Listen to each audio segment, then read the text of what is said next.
a cité quelques-uns, etc. N'est-ce pas? Donc voilà les personnages qui avaient l'Esprit de Dieu dans le monde. Saint Paul, Saint Jean, Archimède, qu'on appelle Christopher Clavius, dont nous sommes ses disciples dans la Sainte Famille. Hippocrate, Aristote, Démocrite, voilà les grands, Pythagore, Thalès, n'est-ce pas? Non, on n'a pas encore arrivé en France. Ah, ok. Donc on est encore en Grèce. Voilà les gens qui avaient l'Esprit de Dieu. On a commencé par la Grèce.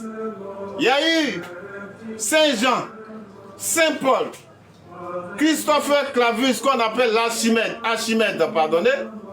On a Aristote, on a Platon, on a Socrate, on a Démocrite, on a Pythagore, on a Thalès. Voilà les gens qui étaient des saints, des seigneurs, des rêvés, et qu'on appelait les savants.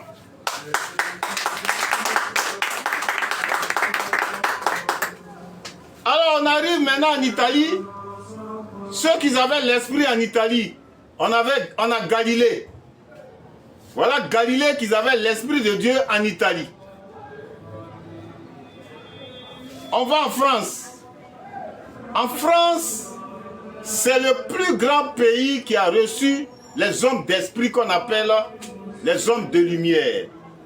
Il y a eu René Descartes. Il y a eu François Rabelais.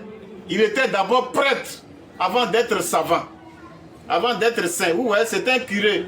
Rabelais, François Rabelais, il était curé à la paroisse, dans une paroisse à Lyon.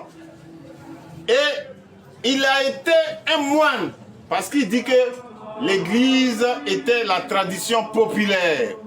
Et il a concilié la tradition populaire et la culture savante. Donc, en France, il y a eu René Descartes qui était baptisé d'esprit. Il y a eu Rabelais qui a créé le vocabulaire qu'on appelle la rousse. Rabelais qui a inventé